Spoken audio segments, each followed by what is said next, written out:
നമുക്ക് വായിൽ കൊതിയൂറുന്ന നല്ല ക്രീമി ആയിട്ടുള്ളൊരു ബട്ടർ ചിക്കൻ്റെ റെസിപ്പി നോക്കിയാലോ.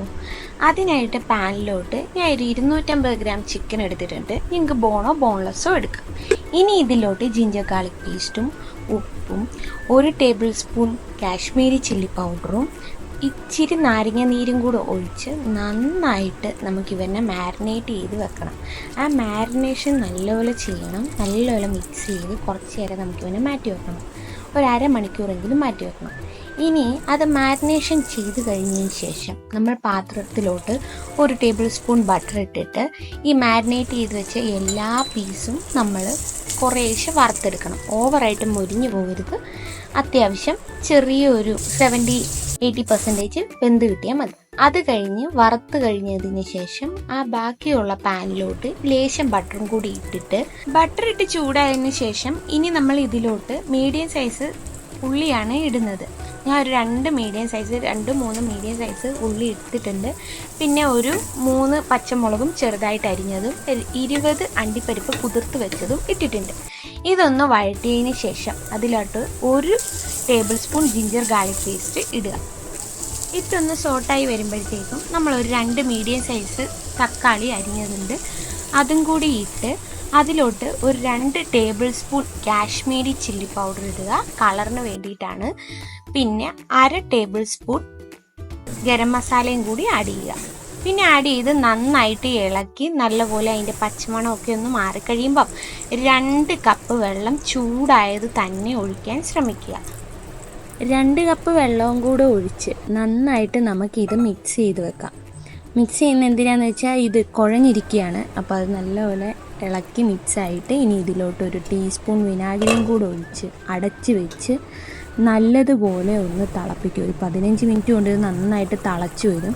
ഇത് തിളച്ച് വന്നതിന് ശേഷം ഒന്ന് ഇളക്കി ഒന്ന് ചൂടാറാൻ വേണ്ടി മാറ്റി വെക്കും. ചൂടാറിയിട്ടുണ്ട്.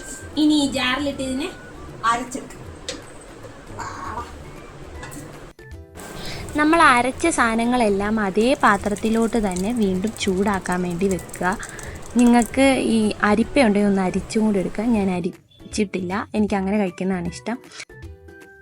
നമ്മുടെ ഗ്രേവി ഒന്ന് തിളച്ച് വന്നു കഴിയുമ്പോഴത്തേക്കും ഉണ്ടല്ലോ, നമ്മളിനി ഇതിലോട്ട് നമ്മൾ വറുത്ത് വെച്ച് ചിക്കൻ നന്നായിട്ട് ആഡ് ചെയ്യണം. ആഡ് ചെയ്ത് നല്ലതുപോലെ മിക്സ് ചെയ്ത് ചിക്കനും ഗ്രേവിയും നല്ലതുപോലെ മിക്സ് ചെയ്തെടുക്കണം. കാരണം അല്ലെങ്കിൽ ഈ ഗ്രേവിയും ചിക്കൻ്റെയും എല്ലാം അതിലിറങ്ങിയാലേ ടേസ്റ്റ് ഉണ്ടാവുള്ളൂ. ബട്ടർ ചിക്കൻ ഒരു നോർത്ത് ഇന്ത്യൻ ഡിഷാണ്. നമുക്ക് കേരളക്കാർക്ക് അത്ര ഇതില്ല, പക്ഷേ നല്ല ടേസ്റ്റുള്ള വിഭവമാണ് കേട്ടോ. നല്ലപോലെ വെച്ചാൽ നല്ലപോലെ കഴിക്കാൻ പറ്റും. നന്നായിട്ട് തിളച്ച് വന്ന് കഴിയുമ്പോഴത്തേക്കും നമുക്കിനി ഇതിലോട്ട് 2 table spoon tomato ketchup add ചെയ്യണം. അതൊന്ന് നന്നായിട്ട് ഇളക്കി, ഇപ്പം തന്നെ ഒരു കുറച്ച് സ്വീറ്റ്നെസ് ഉണ്ടാവും, പക്ഷേ ഒരു റെസ്റ്റോറൻറ്റ് സ്റ്റൈലിൽ കിട്ടാൻ വേണ്ടി കുറച്ച് ഹണിയും കൂടി നമ്മൾ ഇതിലോട്ട് ആഡ് ചെയ്യുന്നുണ്ട്. ഇനി ആകെ നമ്മൾ ഇതിൽ ആഡ് ചെയ്യുന്ന സ്പൈസസ് എന്ന് പറയുന്നത് കസ്തൂരി മേത്തിയാണ്. കസ്തൂരി മേത്തി ഏതാണെന്ന് വെച്ചാൽ നമ്മുടെ ഉലുവയുടെ ഡ്രൈ ഉലുവയുടെ ഇലയാണ്. അതൊന്ന് വറുത്തൊന്ന് പൊടിച്ചിടുന്നുണ്ട്. അതും ഇട്ട് നന്നായിട്ട് മിക്സ് ചെയ്ത് നല്ലതുപോലെ മിക്സ് ചെയ്തതിന് ശേഷം ഇതിലോട്ട് നമുക്ക് ഹെവി ക്രീം, ഞാൻ ഇതിലോട്ട് ഒരു 2 ടേബിൾ സ്പൂണോളം ഒഴിക്കുന്നുണ്ട്. നിങ്ങൾക്ക് എന്തുമാത്രം ക്രീമിൻ്റെ കൺസിസ്റ്റൻസി വേണോ അതനുസരിച്ച് നിങ്ങൾക്ക് ക്രീം ഇതിലോട്ട് ആക്കാം. ഒഴിച്ച് നന്നായിട്ട് ഇളക്കി നല്ലതുപോലെ മിക്സ് ചെയ്ത് കഴിഞ്ഞ് കഴിയുമ്പോൾ നമ്മുടെ ടേസ്റ്റി ആയിട്ടുള്ള ബട്ടർ ചിക്കൻ ഇവിടെ റെഡി ആയിട്ടുണ്ട്. ഇനി ഡെക്കറേറ്റ് ചെയ്യാൻ നേരം നല്ലതുപോലെ ക്രീമൊക്കെ ഒഴിച്ച് നല്ല അടിപൊളിയായിട്ട് ഡെക്കറേറ്റ് ചെയ്ത് സെർവ് ചെയ്താൽ നല്ല അടിപൊളിയായിരിക്കും. അപ്പോൾ ടേസ്റ്റ് ചെയ്തിട്ട് അഭിപ്രായം പറയണേ. Cream butter chicken